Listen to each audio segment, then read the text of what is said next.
Abra comigo a Bíblia em Isaías 42. Eu quero finalizar com vocês nesta manhã essa temática das lições que a gente pode extrair do sofrimento. Se puder um pouquinho mais aqui de retorno, Guilherme. Esse é um texto que a gente já leu na semana passada, mas a gente não conseguiu trabalhar esse texto e eu queria fazer isso hoje. Isaías 42, versículos 1 a 9. Eis aqui o meu servo a quem sustenho, o meu escolhido em quem a minha alma se agrada. Pus sobre ele o meu espírito, e ele promulgará o direito para os gentios. Não clamará, não gritará, nem fará ouvir na praça a sua voz. Não esmagará a cana quebrada, nem apagará o pavio que fumega. Com fidelidade promulgará o direito. Não desanimará, nem será esmagado até que estabeleça na terra a justiça, e as terras do mar aguardarão a sua doutrina. Assim diz Deus, o Senhor, que criou os céus e os estendeu, que formou a terra e tudo o que ela produz, que dá fôlego de vida ao povo que nela está, e o espírito aos que andam nela. Eu, o Senhor, chamei você em justiça. Eu o tomarei pela mão e o guardarei. Farei de você o mediador da aliança com o povo e luz para os gentios. Quer um texto mais claro sobre o ministério de Jesus, escrito 700 anos antes do seu advento? Finalidade, versículo 7. Para abrir os olhos dos cegos, para tirar da prisão os cativos, e do cárcere os que jazem em trevas. Eu sou o Senhor, este é o meu nome. Não darei a mais ninguém a minha glória, nem a minha honra às imagens de escultura. Eis que as primeiras predições já se cumpriram. E agora eu lhes anuncio coisas novas. E antes que se cumpram, eu as revelo a vocês. Esse aqui é o ministério da profecia. O objetivo é se antecipar para que quando ocorrer as pessoas creiam. Jesus fez isso com os seus discípulos. Eu vou ensinar a respeito disso para que quando acontecer vocês se lembrem que eu disse, que eu prometi, que eu anunciei. Isso vai acontecer conosco também no final dos tempos. Esse conflito no Oriente Médio que envolve diversas nações, que capturou a atenção do mundo. Não são nações grandes.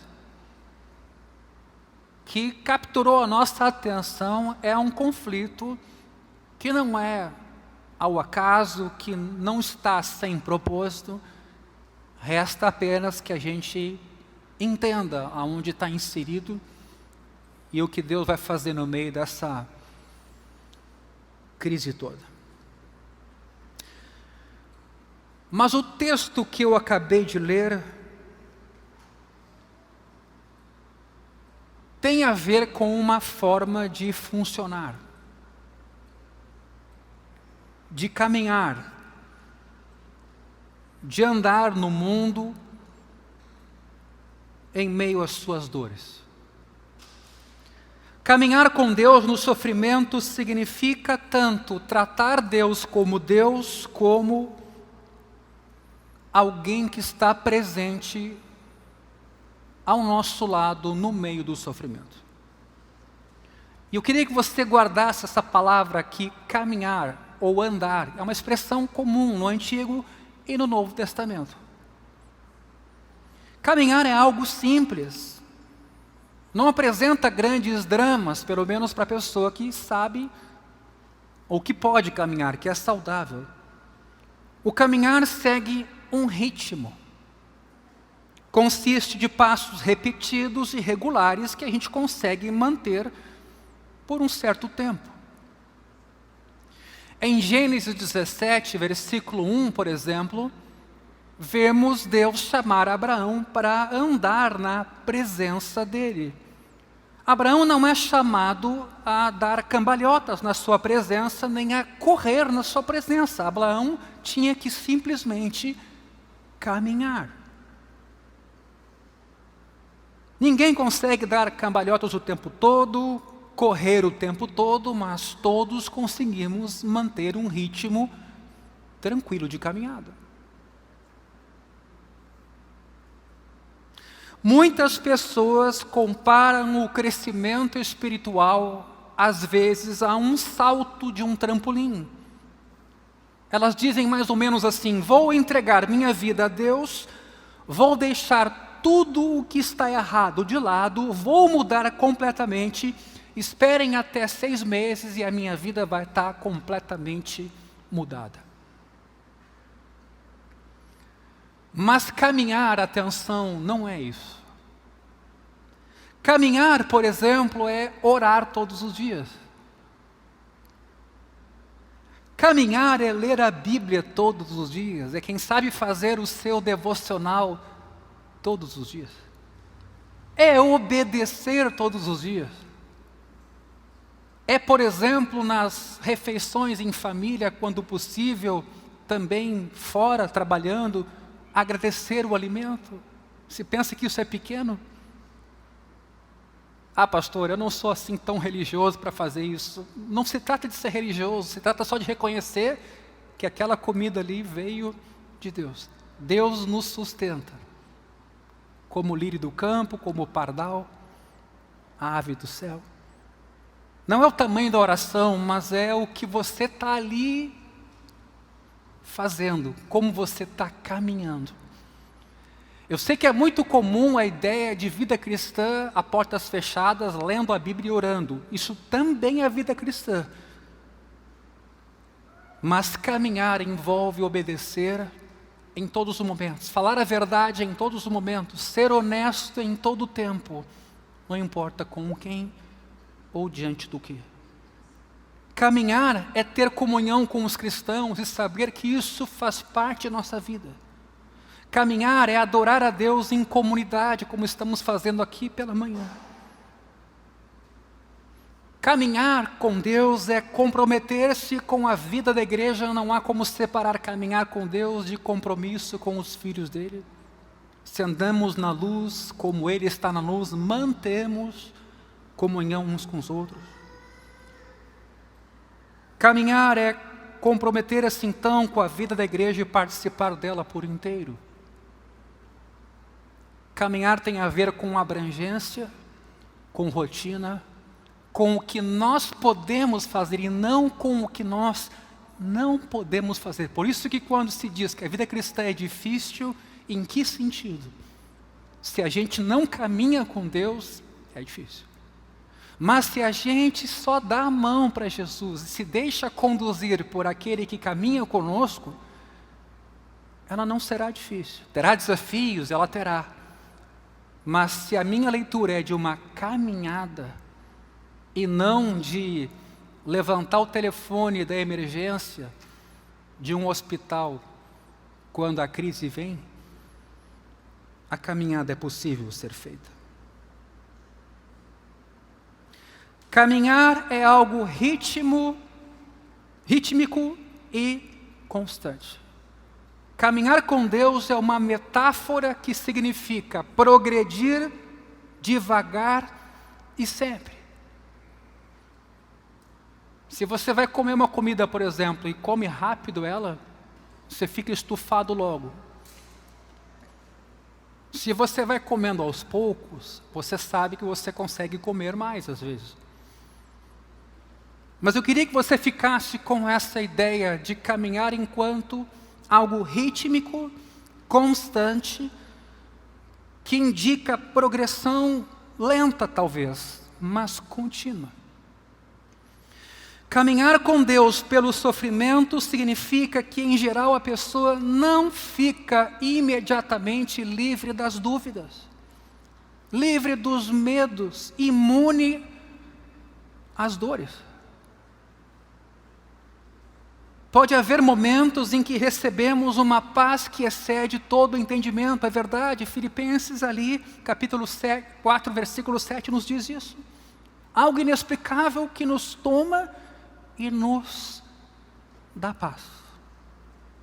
Haverá dias em que o novo entendimento nos visitará como um raio de luz numa sala escura. Vamos sentir Deus bem presente e respondendo, orientando. Certamente haverá progresso, porque isso é parte dessa metáfora de caminhar. Porém, normalmente é um progresso lento e contínuo. E escute bem isso, por favor, que só vai continuar se mantivermos as atividades diárias, regulares, envolvidas na caminhada. Eu sou crente há 38 anos. Eu sei que nesse período todo, nem sempre eu tive um caminhar regular, mas cada vez me dou mais conta de como o simples, o rotineiro, o habitual, o rítmico, me leva a uma constância e me leva a um progresso. A gente quer logo coisas extraordinárias, pílulas que a gente vai de 0 a 100 em segundos. A gente não tende a fazer essa jornada na forma de caminho. Lembra do texto de Provérbios 4:18? Como é que é o caminho do justo? A vereda dos justos é como a luz do alvorecer, que vai brilhando mais e mais até ser dia claro. Você vai caminhando mais e mais, a luz vai brilhando mais e mais, até o dia ficar plenamente claro. A gente quer uma outra coisa, quer que Deus, nas 4 horas da madrugada, acenda a luz do sol e acabe com a madrugada. Por isso que a dor, o choro dura a noite toda, mas a alegria vem pela manhã. Quais são as atividades que podemos adotar, que sejam diárias, que sejam atividades regulares? Que instrumentos específicos usamos, por exemplo, para manter a comunhão com Deus e ficar mais fortes nas dificuldades? Eu tenho ouvido muitos irmãos me dizerem, e fico feliz por isso, que eles conseguiram na Igreja do Caminho aprender o hábito da vida devocional. Seja indo direto ao texto bíblico, Bíblia, lendo um capítulo por dia, seja através da ajuda de livros devocionais, que são livros que têm uma devoção por dia ao longo do ano. Há um recorte de um texto, uma reflexão e uma sugestão de oração ao final. Uma página. Mas que façamos isso. E eu fico de verdade contente com essa habitualidade, essa caminhada constante e permanente. Um livro que já recomendei aqui, inclusive depois da ceia, foi Liturgia do Ordinário, que é uma autora que trabalha exatamente com a habitualidade e trazer Deus para a nossa caminhada. A Bíblia toda apresenta muitas atitudes e maneiras diferentes de a gente caminhar com Deus em meio ao sofrimento. Já vimos sobre Sadraque, Mesaque e Abednego e o 4º homem na fornalha. A Bíblia, por exemplo, fala que a gente é chamado a caminhar. A Bíblia fala que a gente é chamado a lamentar e chorar. A Bíblia fala que a gente é chamado, diante do sofrimento, a confiar e orar. A Bíblia fala também que a gente, no sofrimento, é chamado a pensar. a agradecer, a amar e também a ter esperança. Você vai encontrar no meio do sofrimento a Escritura dando esse tipo de recomendação. Essas atividades que eu citei agora há pouco são estratégicas e se complementam, dependendo do momento que a gente está vivendo. Nenhuma deveria ser deixada de lado, mas algumas são mais importantes dependendo do tipo de luta que a gente está atravessando, do temperamento da pessoa que enfrenta a luta ou de outras circunstâncias. As várias estratégias ou maneiras de lidar com o sofrimento não podem ser vistas como passos nem como igualmente importantes para todas as pessoas em todos os momentos. Porque não existem caminhos idênticos no sofrimento. E eu queria hoje falar sobre o lamento, que não é murmuração, sobre o choro. Tem um livro muito conhecido que se tornou uma referência a respeito do lamento, cujo título é A Reforma do Sofrimento, de Ronald Richards. O que esse livro faz? Ele descreve como Lutero e os reformadores alemães tentaram resgatar uma abordagem mais bíblica do sofrimento.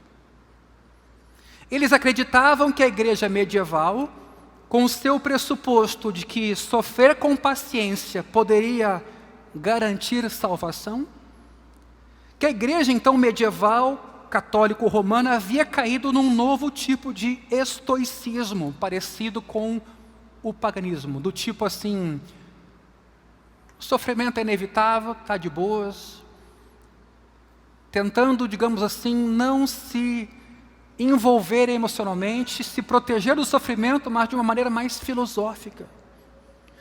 Os luteranos argumentavam que Jesus recebeu todo o castigo pelo pecado. Portanto, não precisamos conquistar a ajuda e a atenção de Cristo sofrendo para ganhar um lugar no céu. E sim temos certeza de que Ele está conosco na aflição e cheio de amor.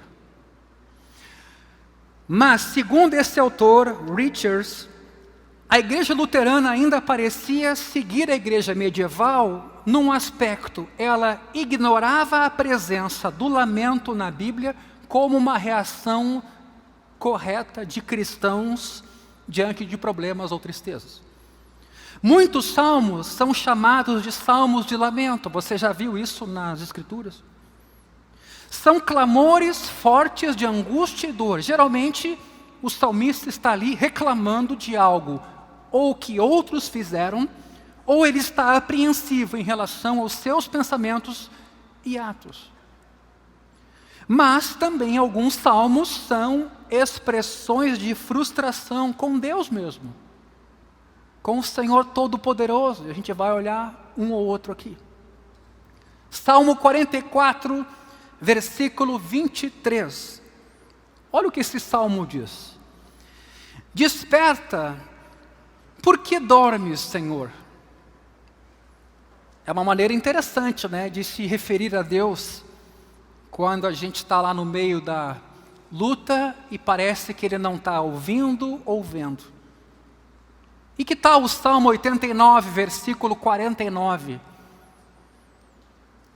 Senhor, onde estão os teus antigos atos de bondade? Eu tenho uma outra tradução aqui. Que havias prometido a Davi na tua fidelidade? Então vejam, são dois exemplos de questionamento do salmista em relação à inatividade de Deus. O livro de Jó está repleto de lamentos. E o mesmo acontece com outros discursos, por exemplo, de Jeremias. Tanto que o livro chama-se Lamentações. Tem Jeremias e tem o livro Lamentações de Jeremias. Jeremias até compara a Deus a um ribeiro que parece perene, mas está seco. Olha o que Jeremias 15, 18 nos diz. Por que a minha dor não passa e a minha ferida me dói e não admite cura? Olha o que ele vai dizer. Serias tu para mim como ribeiro ilusório? Como águas que enganam? Olha, a coragem de Jeremias de demandar de Deus algum tipo de resposta.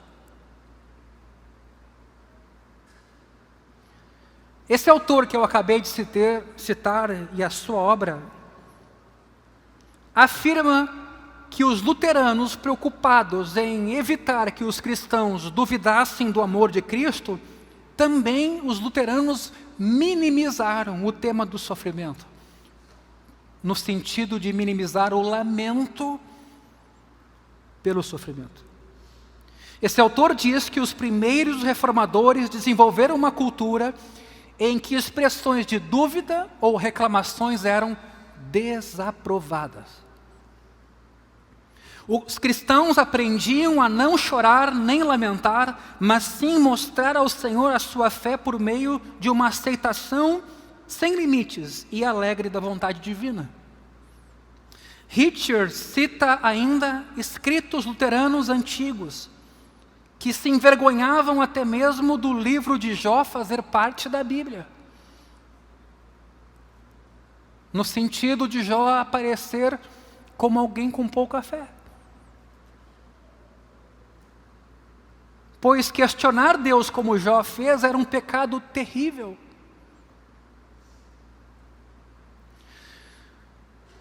Mas Jó não colocou em prática tanta fé como deveria, sabemos disso.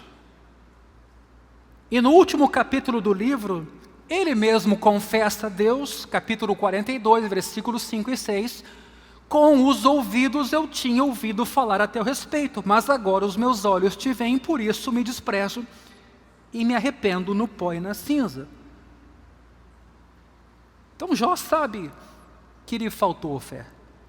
Ainda assim, afirmar que as explosões, os ímpetos, as lágrimas e os lamentos de Jó eram ilegítimos, parece não se enquadrar no texto bíblico.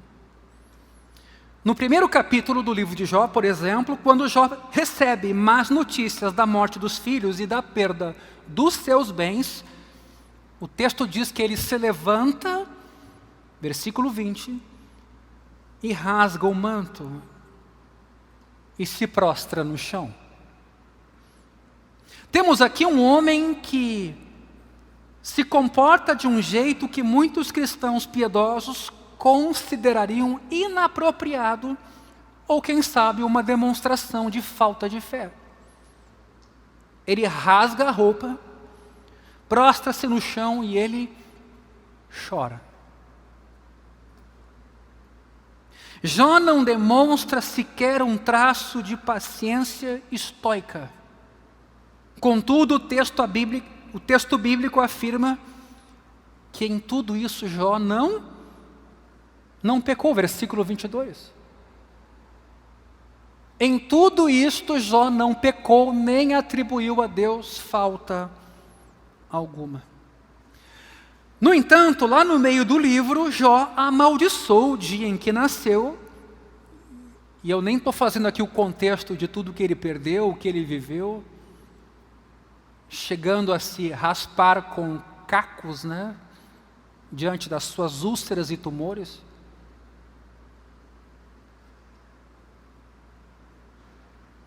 Jó amaldiçoa o dia em que nasceu e com perguntas iradas acusa praticamente Deus de injustiça. Mesmo assim, Jó recebeu um veredito surpreendentemente positivo. No final do livro, capítulo 42, versículo 7, Deus se volta para um dos seus amigos e diz assim: a minha ira se acendeu contra você e contra os seus dois amigos, porque vocês não falaram a meu respeito o que era reto, como o meu servo Jó. Adiante. Agora peguem 7 novilhos e 7 carneiros e vão até o meu servo Jó e ofereçam holocaustos em favor de vocês. o meu servo Jó orará por vocês e eu aceitarei a intercessão dele para que eu não os trate segundo a falta de juízo de vocês. Vocês vão lembrar que esses amigos todos disseram, ou tentaram conscientizar Jó de que ele estava assim, porque lhe faltava fé, porque ele tinha pecado, porque alguma coisa na sua vida não estava legal, porque Deus jamais pode abandonar o justo. Porque vocês não falaram a meu respeito o que é reto, como o meu servo Jó falou. Versículo 9. Então ele faz o Temanita, Bildade, o Suíta e Zofar, o Naamatita, foram e fizeram o que o Senhor lhes havia ordenado. E o Senhor aceitou a oração de Jó por eles. O sofrimento de Jó foi expresso com emoções fortes, retórica arrojada. Ele não foi todo gentil com Deus, nem orou de forma educada. Jó foi brutalmente honesto sobre aquilo que ele sentia, um tipo de abandono. Embora Deus tenha forçado Jó a reconhecer a sua sabedoria e poder, Deus de alguma forma inocentou Jó. Por isso, meus irmãos, preste bem atenção, olhe para o sofrimento de Jó, um sofrimento real. E a partir de um texto como esse, de que Deus entende o momento de Jó, é preciso ter cuidado ao dizer a uma pessoa mergulhada em sofrimento e tristeza, que ela simplesmente deve sacudir a poeira e seguir adiante. Eu estou falando aqui de um sofrimento real, porque a gente também é hábil em criar de uma poça d'água um vasto mar.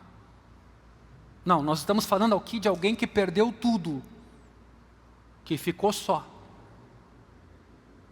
Mas Deus permitiu que os amigos dele ficassem ali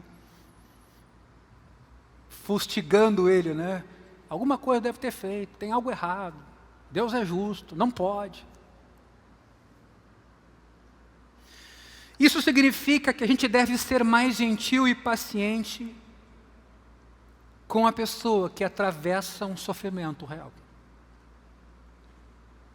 Não devemos pressupor que se confiamos em Deus, não vamos chorar, sentir raiva ou nos sentir desesperançados.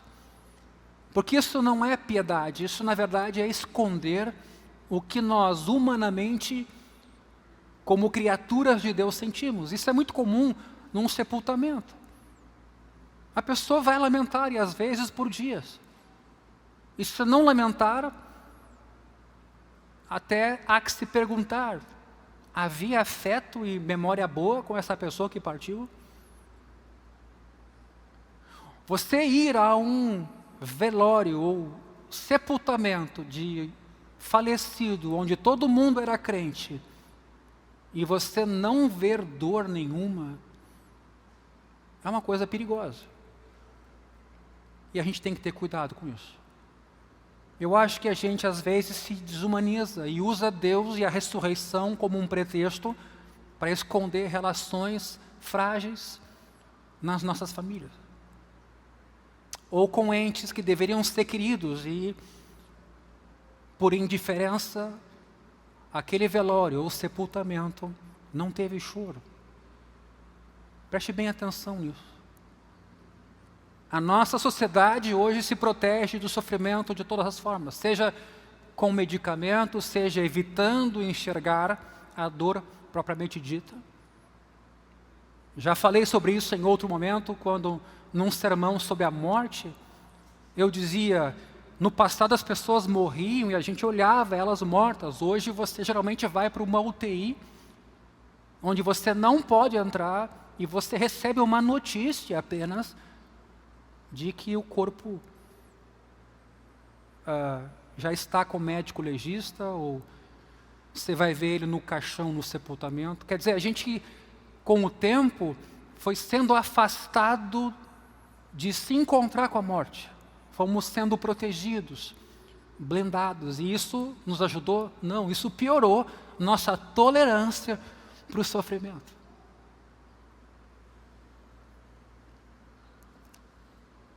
Lemos aqui em Isaías 42 a descrição do misterioso servo sofredor. O capítulo 53 de Isaías deixa ainda mais claro que Jesus, o Messias, é esse servo sofredor. Ele carregará a culpa da nossa transgressão, de modo que por meio dos sofrimentos dele, nossa condenação será anulada. É isso que celebramos a cada domingo. Falando sobre o servo, Isaías afirma que ele não esmagará a cana quebrada. Veja o versículo 3. Nem apagará o pavio que fumega, mas com fidelidade promulgará o direito. Deixa essa tela aqui. A palavra hebraica traduzida como quebrada não se refere a um machucadinho qualquer. Indica uma contusão séria que destrói um órgão vital. Em outras palavras, tem o efeito de um golpe mortal. Quando aplicado a uma pessoa, o ferimento não aparece na superfície, mas mesmo assim, o golpe é fatal, o que é muito perigoso em acidentes, onde há traumatismo não evidente, mas onde tem perda de massa cefálica ou tem rompimento de órgãos internos com hemorragia. Aparentemente a pessoa está bem, por fora você não vê nada, mas ela está morrendo. Um caniço, uma cana esmagada ou quebrada aqui se refere a um talo de cana que foi rachado num certo ângulo, mas não chegou a ser partido em 2 pedaços. No entanto, pode ter sido rachado desta forma. E, por causa disso, nunca mais produzirá nada. Porém, esse servo faz o que ninguém mais pode fazer, recupera o caniço de forma que seja produtivo de novo. Quem é esse servo? Desde o início, a igreja cristã entendeu que ele é Jesus. Veja Atos capítulo 8, versículo 32 e 33. A passagem da Escritura que ele estava lendo era esta: foi levado como ovelha ao matadouro e como um cordeiro mudo diante do seu tosqueador, não abriu a boca. Adiante. Na sua humilhação lhe negaram justiça. Quem poderá falar de sua descendência, porque a vida dele é tirada da terra. Mateus 12, 20 chega a dizer que Jesus textualmente não esmagará a cana quebrada e não apagará o pavio que fumega. Veja como Isaías, ao contrário de muitos críticos, sim, faz relação com o Jesus de Nazaré. Ele não esmagará a cana quebrada. É ele a que Isaías se refere. Em outras palavras, Jesus Cristo, o servo, é atraído por causas impossíveis. Ele se importa com os fracos, ama os derrotados, machucados, esmagados. Os ferimentos nem sempre se mostram na superfície, mas essas pessoas estão morrendo por dentro. Ou a gente pode ficar indiferente àquelas crianças ficando órfãs em Gaza. É evidente que a igreja tem uma relação importante com Israel, mas o que, vamos nos desumanizar? Vamos agora ser também parciais, não enxergando a importância da vida humana de forma geral? Que a nossa luta não é contra a carne e sangue? Diante desse cenário de narrativas, de conflito, a gente tem que ter muito cuidado para dar uma resposta e ficar do lado de quem se importa com o sofredor. Os ferimentos nem sempre, meus irmãos, se mostram na superfície, mas pessoas estão morrendo por dentro. Jesus enxerga o íntimo do coração e sabe o que fazer nesse caso.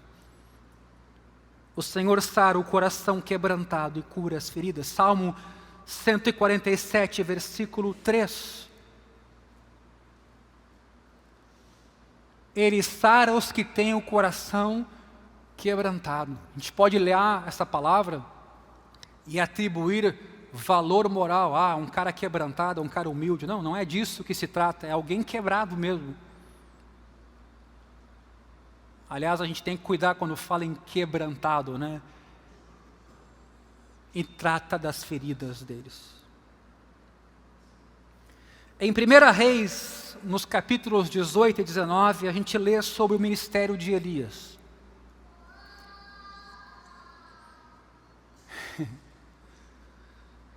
Elias é um profeta poderoso. Quem já não ouviu falar de Elias?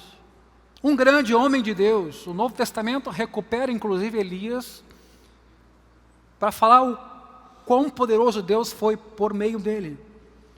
Mas Elias está no momento da sua vida de desmoronamento sob a pressão do seu ministério. O povo se voltou contra ele e contra a sua mensagem. Embora ele não fale, embora ele fale em nome do Senhor, ninguém está ouvindo. Quero repetir isso aqui. Ele é um grande profeta, mas o povo não escuta nem ele, nem a sua mensagem. Mesmo que ele fale em nome do Senhor, parece que ninguém está ouvindo.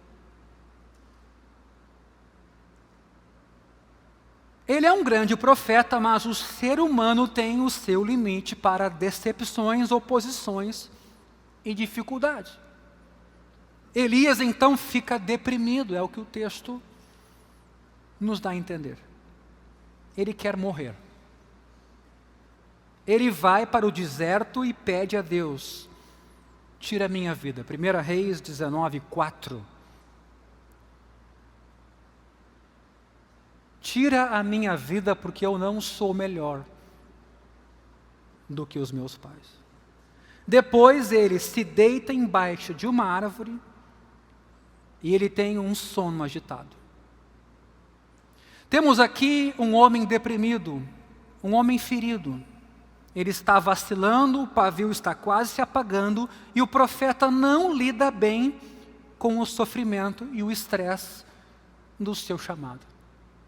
Ele não diz: me alegro no Senhor diante dessa situação e pronto. Não, ele quer morrer. Deus então lhe envia um anjo. E sabe qual é a primeira coisa que o anjo faz? Quem sabe disso? Quem lembra?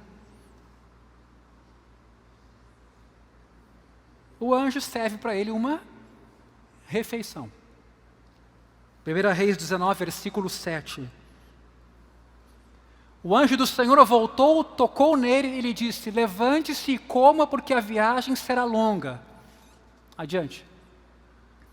Então Elias se levantou, comeu e bebeu, e com a força daquela comida, caminhou 40 dias e 40 noites até Horebe, o monte de Deus.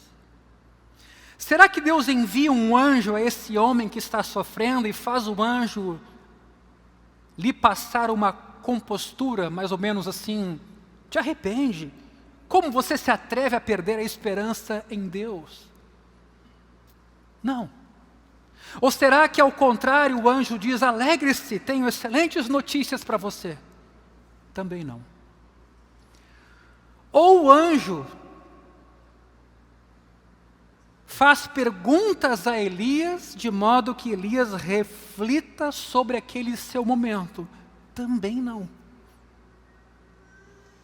O anjo toca em Elias. Não o sacode. Toca nele da maneira que tocamos uma pessoa ao cumprimentá-la ou num gesto carinhoso.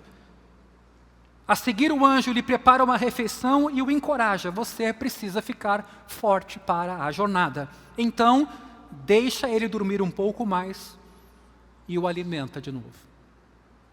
Irmãos, Ao lermos essa narrativa, percebemos que Elias precisa de mais do que uma boa refeição e descanso. Mais tarde, claro, Deus arranca Elias do sofrimento. Deus lhe faz perguntas, leva ele a falar, desafia a sua interpretação dos acontecimentos e mostra que a situação não é tão desesperadora como ele pensa. Há um momento para isso.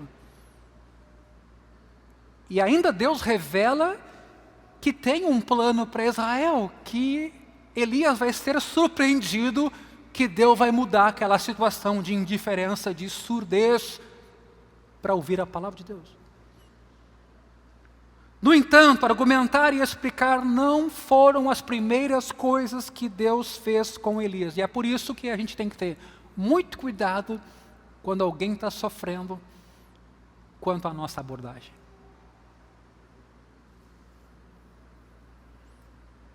Deus sabe que o profeta também é um ser humano. Ele está exausto, esgotado. Necessita de descanso e alimento, carinho e gentileza. Mais tarde, sim, Deus conversa com Elias. O equilíbrio aqui da pedagogia de Deus é impressionante. Hoje em dia, meus irmãos, algumas pessoas acham que a depressão só diz respeito ao aspecto físico. É uma questão de química cerebral. E, portanto, basta tomar um remédio e descansar. Outras, geralmente cristãs, se aproximam do deprimido e dizem a ele que reaja, se arrependa e endireite as coisas com Deus, que se aprume e faça o que é correto. Mas na história de Elias, Deus mostra que somos criaturas complexas. Por isso, cuidado com os reducionismos.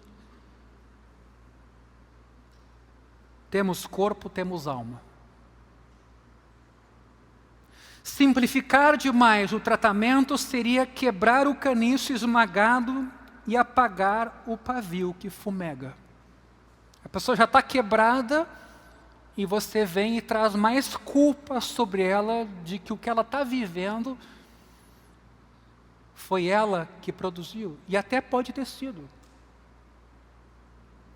Agora, outro exagero é a vitimização, onde a gente não consegue sair do mesmo lugar e acha que ninguém nos entende, que ninguém nos compreende, que o nosso sofrimento é o pior de todos. Deus não age assim. Na hora certa, a pessoa desanimada talvez precise ser confrontada, desafiada, mas talvez também precise de uma caminhada pela praia, de uma refeição, de uma conversa. Isaías 42 mostra que Jesus é gentil com os feridos e jamais os maltrata. Um outro autor chamado Richard Sibbes, pregador puritano inglês do século XVII, escreveu um clássico intitulado O Caniço Ferido. Lá está escrito assim: para perceber a misericórdia de Cristo com os caniços esmagados, considere os nomes que foram atribuídos ao Senhor, inspirados nas mais gentis criaturas, como o cordeiro, ou a comparação com a figura de uma galinha e os seus pintinhos. Considere que Jesus veio curar o abatido, Isaías 61, que no seu batismo o Espírito desce sobre ele como pomba, para mostrar que ele seria um mediador gentil como essa ave. Ouça o convite de Jesus: vinde a mim todos os que estáis cansados e sobrecarregados.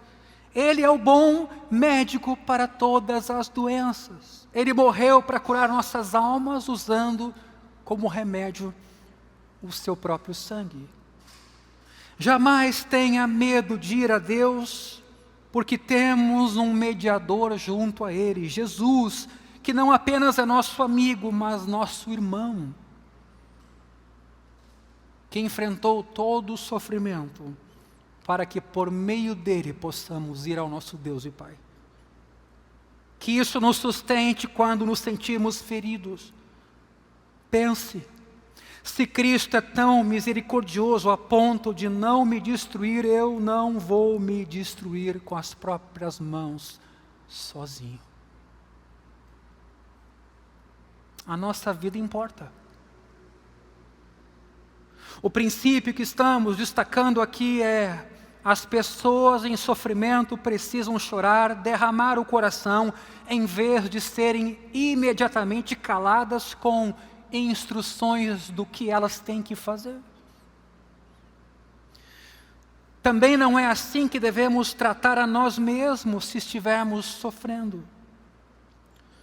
Um homem que perdeu os seus 3 filhos em ocasiões diferentes falou numa certa ocasião sobre o sofrimento numa obra chamada A Visão a Partir de um Carro Funerário. Ele relata: eu estava sentado, destroçado pela dor. Um homem se aproximou e falou sobre o agir de Deus, o motivo de tudo aquilo estar acontecendo comigo, e a esperança da vida eterna. Ele falava sem parar, dizendo coisas que eu sabia serem verdadeiras. Fiquei impassível, mas eu queria que ele fosse embora. Por fim ele se foi. Depois outro se assentou ao meu lado, não disse nada, não fez perguntas, ficou ao meu lado durante 1 hora ou mais, ouviu quando eu disse alguma coisa, deu respostas breves, fez uma oração simples e foi embora. O relato deste pai: fiquei emocionado, fui consolado, não queria que ele tivesse partido.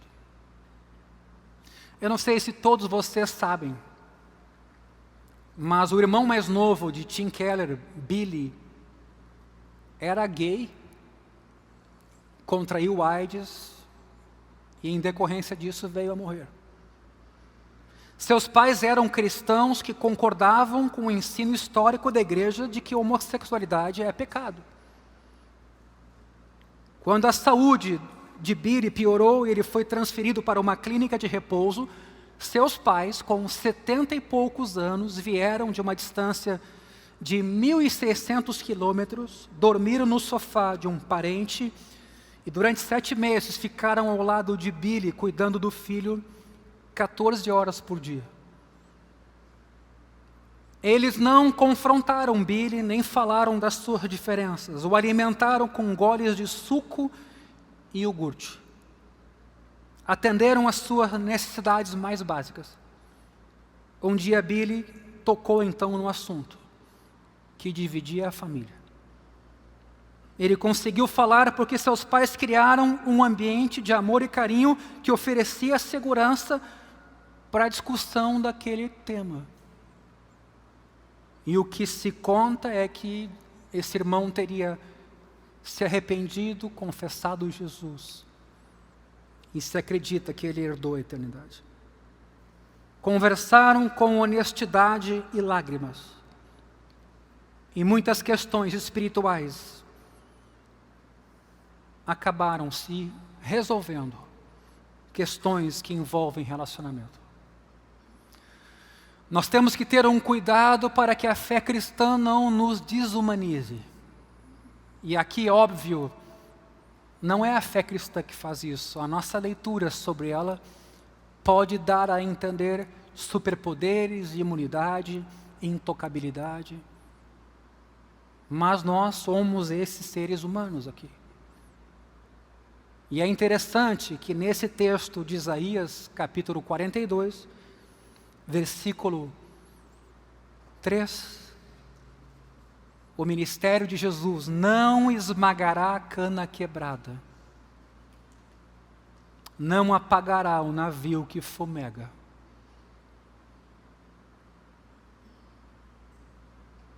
Mas promulgará o direito. Eu trago essa palavra nessa manhã pensando sobre nós enquanto comunidade, pensando sobre aquelas pessoas que estão ao nosso derredor, nosso entorno, que a gente não imagina, feridas profundas, nem sempre visíveis, às vezes por falta de nossa sensibilidade, mas gente muito faminta, muito carente, muito sedenta. Um corpo sedento,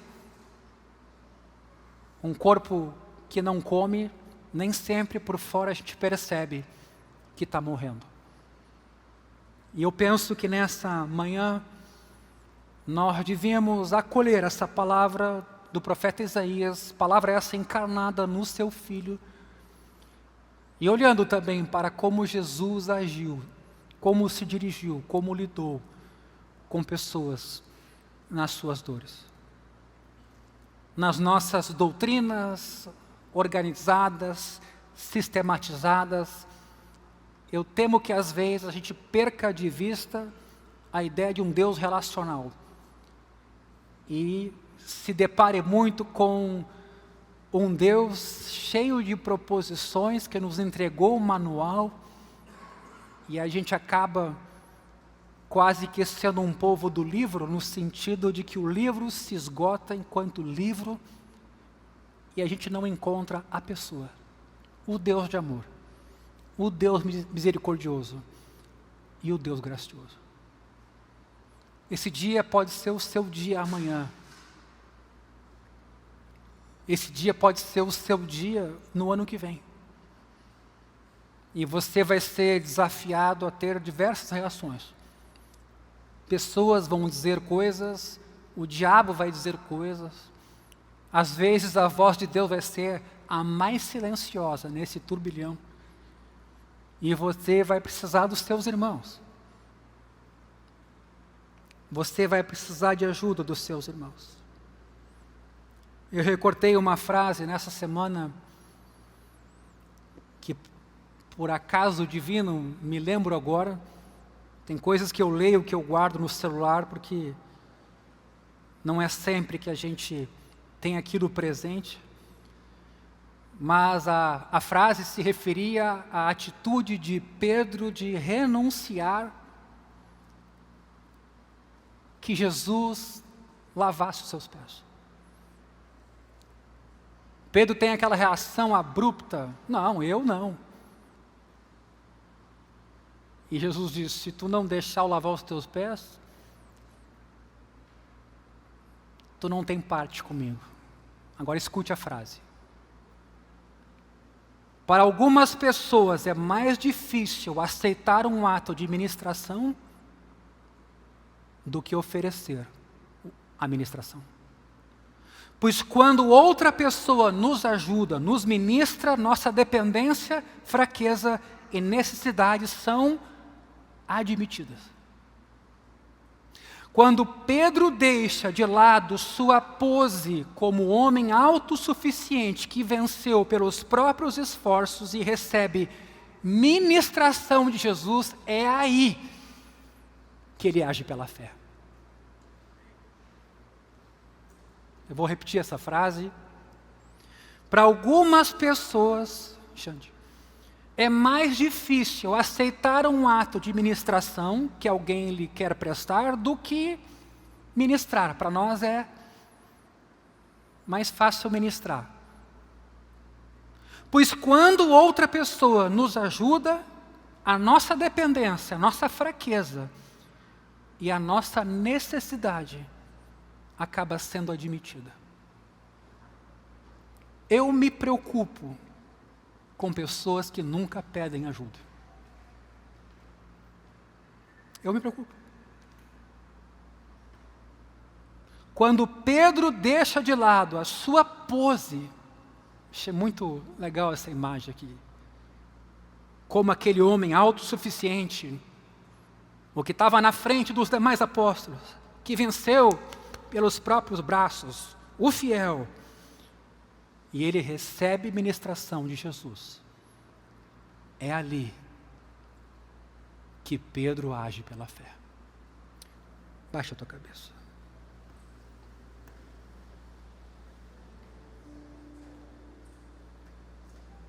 Senhor Jesus, tem misericórdia de nós.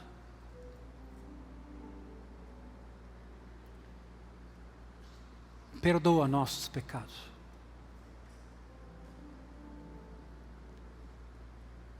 Inclusive aqueles dos quais não temos consciência. Não enxergamos, não percebemos a indiferença, o egoísmo, a autossuficiência, a dureza de coração, para reconhecer que somos carentes de Ti, necessitados de Ti. Precisamos do Senhor. Somos pecadores. Por isso, nesta manhã, Espírito de Deus, trabalha na minha vida. Trabalha na vida do meu irmão e nos ajuda a perder essa vergonha de sermos ajudados por Ti, ministrados por Ti por intermédio do nosso irmão. Perdoa essa vaidade, essa pose que tanto nos impede de sermos curados, amados, assistidos, ajudados. Pois foi para isso que o Senhor nos deu uma comunidade. Pois foi para isso que o Senhor nos deu irmãos. Pois foi para isso que Deus nos deu colegas em Cristo. Se confessarmos os nossos pecados, Ele é fiel e justo para nos perdoar e purificar. Espírito de Deus, eis-nos aqui nesta manhã. Tu conheces a nossa vida como ninguém. Faz cair por terra essa falsa sensação de poder que nós temos. Essa falsa sensação de hipersuficiência. Na verdade, somos carentes de Ti, do Teu perdão e da Tua misericórdia. Por isso, nesta manhã, ajuda-me, ajuda o meu irmão. Trabalhe o Espírito Santo na vida de cada um aqui em meio à sua dor e necessidade.